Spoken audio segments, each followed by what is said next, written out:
Well, hello, folks out there in YouTube land. Got a big show lined up for you. Let's get right on into it. All right, folks, portal chaos. It's all over the country. Fan bases are panicking everywhere. It is not good. And even in Knoxville last Friday, it was a lot like this. Remain calm. All is well.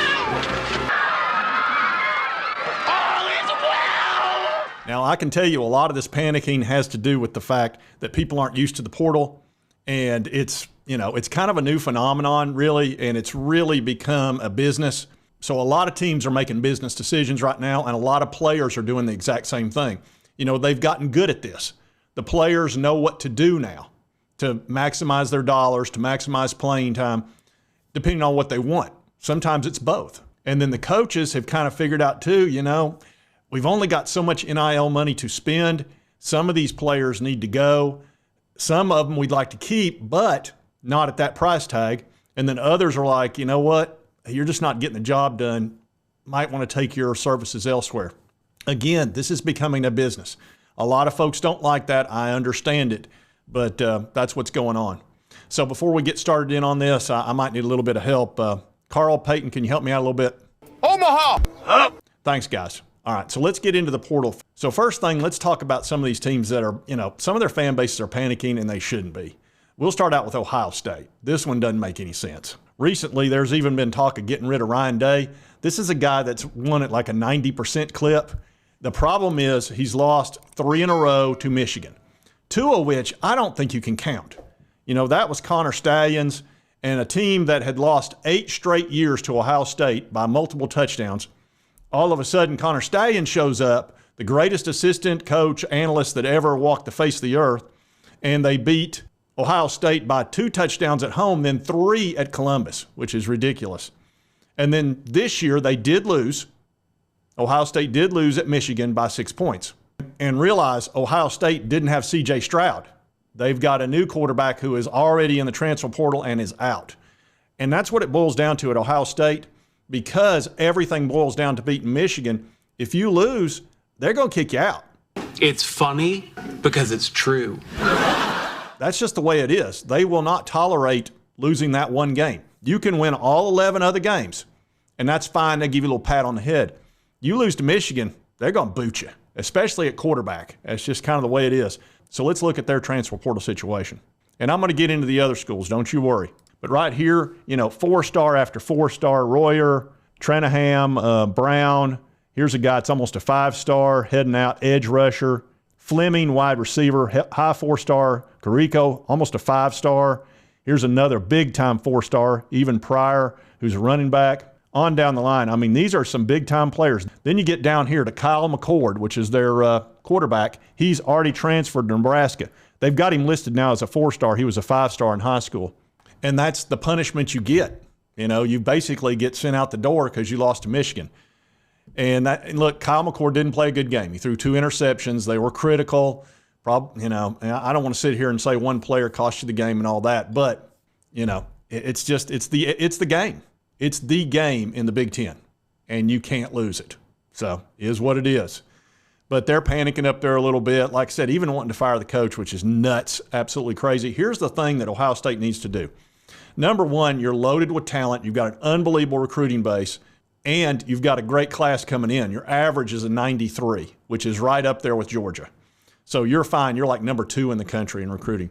Next year, you're going to have the 12-team playoff. You'll almost never be out of that playoff, given the conference that you're in, given the talent level and all of that. Leave Ryan Day alone. You're going to be fine. You're going to be in the playoff next year, and he's going to bring in a big-time quarterback. First of all, there's plenty out there, and secondly, Ohio State's a really good destination. So that's a team that needs to calm down. Snap out of it. Now let's get into Georgia. The only reason Georgia's panicking a little bit, and it's not bad, is that they're not in the playoff and they're not used to it. Now, they've handled it reasonably well because they've got a great recruiting class coming in. Their quarterback, they're comfortable with CARSON BECK. They're going to have to pay him. I don't think it's going to be the $4 million that he wants, and that's possible he could go in the NFL draft. If he does, you're going to have to find a quarterback pretty quickly because Brock Vandergriff, which great name for a soap opera guy, by the way, Brock Vandergriff, and CARSON BECK. It's like a soap down there, and the other guy's name's Gunner. I mean, that's like General Hospital, Days of Our Lives names. I'm surprised one of them's not named Ridge. But anyway, they're going to need a quarterback if that happens. I think Carson Beck will come back. I think he'll get $2.5 million for next year, and I think he's worth it. So there is a little bit of panic at Georgia, but not too bad, but primarily because they're not in the playoff. Then you've got Tennessee. This is a team that should not be panicking at all, but it's not good. Everybody's upset, and it's just because of the dates. Let me show you the dates on this, and then we'll go into the portal for Tennessee. And it's right here. It says the NCAA portal cycle starts and opens December 4th. Well, that was a week ago. It ends January 2nd. So we've just started the portal. So, of course, it's tough because everybody's leaving. Everybody's announcing I'm in the portal. I hate goodbyes. And what they're going to do is travel. They're going to go to these various schools and see how much playing time they can get, how much money they can get, and that takes time. It's not like they can just instantly do it. So, of course, every team's got tons of guys in the portal. They're not bringing in but maybe one at most at this point because everybody wants to find out what their value is. You know, you've got to take in some bids. So that's why everybody's in a panic. Now I'm going to show you Tennessee's and explain why it's not as bad as people in Knoxville think. All right. So Deshaun Rucker hasn't played a whole lot for us at cornerback. Danico Slaughter has been a starter, but, you know, I think he's out there testing the waters a little bit. And he's played good at times and he's played, not good at times. The only one that's disappointing to folks mainly is Tyler Barron because he's a real good edge guy. He's not, first round caliber and all that kind of stuff where he'd be heading to the NFL. But he's rock solid and we'd like to have him back. But I don't think it's money. I think it's about playing the position that he wants. And James Pierce is a phenomenal athlete and he's playing the strong edge position. And I think that's where Barron wants to be. And he doesn't want to play the weak side. And unfortunately, Pierce is just too good and he's too fast. And we've got a bunch of other super fast edge guys that are coming up that need to get playing time. So Barron might be looking at it going, hey, I could get lost in the numbers just a little bit this year and not be the man. So he may be looking for a position to be the man, or he may be playing it out for getting a little more money from the Vols. And I think they'd be willing to pay him. It's just a matter of can they satisfy him with playing time or the position that he wants. But anyway, you'll see some other guys here. This was a disappointment. Addison Nichols just didn't, perform at the level that I think he wanted to. And then you've got some other guys, Brandon Turnage, Warren Burrell. Again, these are all secondary guys. If you'll notice, it's all secondary. Tennessee's not been very good in the secondary, okay? Okay. Let's try to remember that. For all the folks in Knoxville that are upset about all these secondary guys leaving, most of them are 3-stars that have played. But, have we been good in the secondary? Absolutely not. It's been our Achilles heel. It's been our weakness.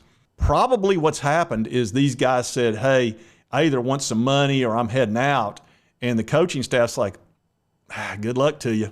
We're going to go into the portal and get some guys. We've got some freshmen and sophomore that need to get playing time that we brought in that were 4-star cornerbacks, and they need to get on the field.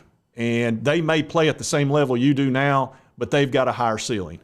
And that's what's happened. You're seeing the secondary get turned over, and that's what has to happen. And what happens is you get to know the person's name. You get to feel like you know them and you want to keep them. But these are guys that were giving up big plays. I hate to say it. I really do. I hate to sit here and, make negative comments, but our secondary was poor.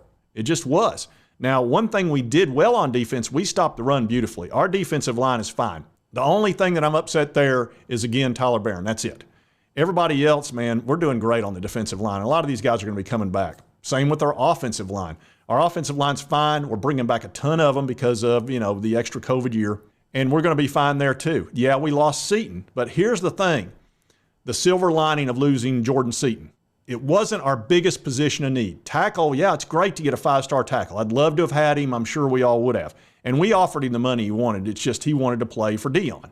And you couldn't undo that. But that's money you can spend in the secondary now. And that's where we need help. More than anything, we need help in the secondary. That's just a fact. And this is our opportunity to do that in the transfer portal. And there's guys that are entering right now that are secondary players that are really good. And we need to spend some money and get those guys and upgrade. And we need our young freshmen and sophomores to get on the field that were 4-stars.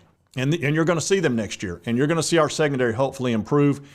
because that's our one big weakness. And until we fix that, there'll be no national title.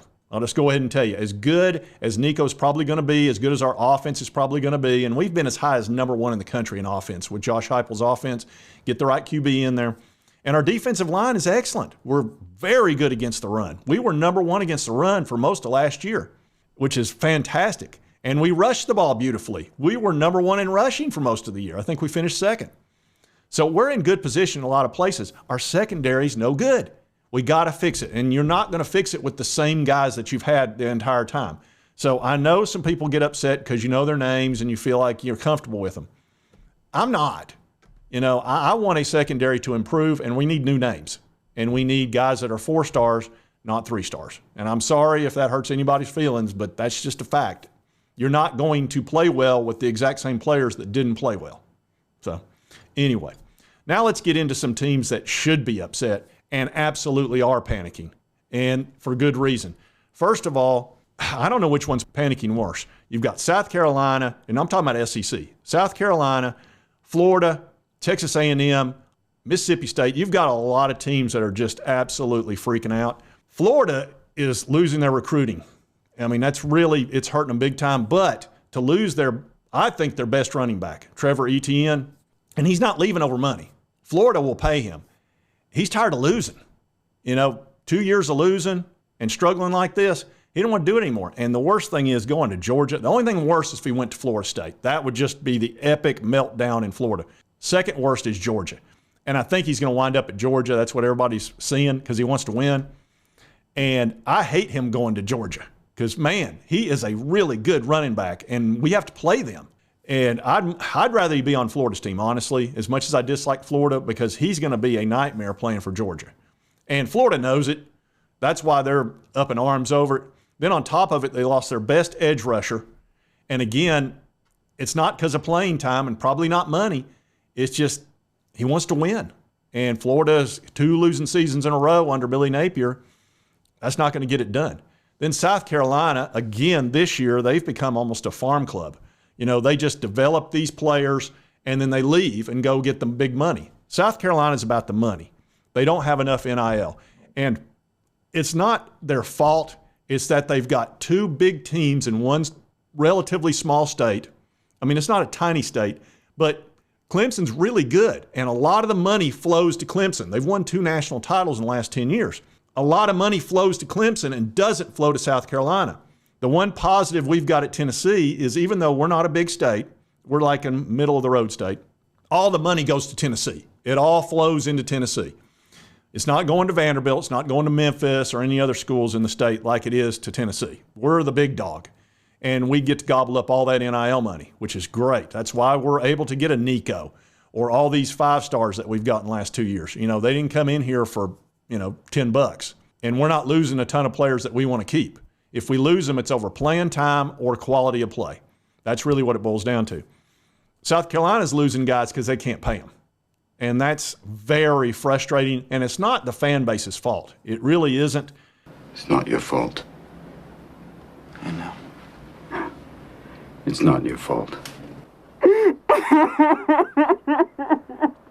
South Carolina's got a darn good fan base, and they're very passionate. If you've seen how their crowd is there in their stadium, I mean, they go nuts. They really do. It's kind of fun, and it's a little bit scary if you're the opposite team because, man, it's worth 7 to 10 points. But they can't keep their best players. Juice Wells is gone. He's gone. He's all about the Benjamins, and he's going to get them. And Tennessee's not going to pay him what he wants. You've got to figure out a proper amount, and I think he's going to Ole Miss. And, of course, they're losing Mario Anderson, who's their running back, and he's pretty darn good. He's not as good as Marshawn Lloyd was last year, who went to USC over money, had a great season. Same with Jaheim Bell, went to Florida State, had a great season, undefeated, and is over money. Again. South Carolina's in panic mode. They just flat out are, and for good reason. And they're trying to bring in 3 stars here and there to fill in spots, and it's just, it's not good. Then Texas A&M's in a bit of a free fall if you look at their transfer portal situation. I mean, look at these players. High 4-star Deuce Harmon, cornerback. That'd be a guy we need to be looking at. Here's another cornerback. Now, he's a high 3-star. Here's Fidel Diggs, 4-star. Here's a big-time 4-star. Basontis, who is actually an offensive tackle. We're kind of probably looking at him too. Jake Johnson, a tight end, big-time 4-star, and all down the line here. And, of course, you know, the big dog, Walter Nolan, who is the top player in the country. He's leaving. And it's not over money because Texas A&M will pay him. It's that, you know, he wants to win. I'm sorry, winning. You starting to get the concept now? Oops, winning. So the Walter Nolan thing's got him upset, and several other players too. And, of course, their quarterback left. But I don't think that upset him too much, Max Johnson, because they've got a 5-star who was hurt last year. So if he sticks around, I think they'll be okay. But there's a lot of panic going on, and I really think a lot of it is timing. You know, we're in the first week, and I told you folks in my last program, and actually I'm going to let Dalton tell you. It'll get worse before it gets better. Exactly. It's going to get worse before it gets better. And one other thing, and you must never forget this. Dalton, tell him. Pain don't hurt. That's right. Pain don't hurt. Don't ever forget that. I gotta say this. That guy had 2 of the greatest lines in the history of cinema. Number one is nobody puts baby in a corner, and number 2 is pain don't hurt.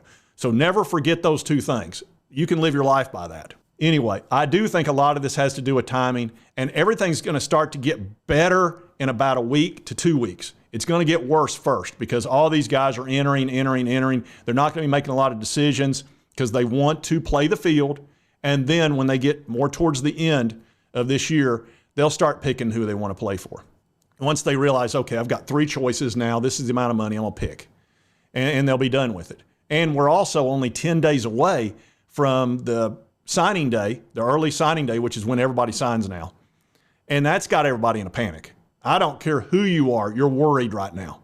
Every team, every school is trying to hold on to all their big-time recruits. Everybody's worried, and you put that on top of the transfer portal, all these people leaving. It's just panic after panic after. It's just stress.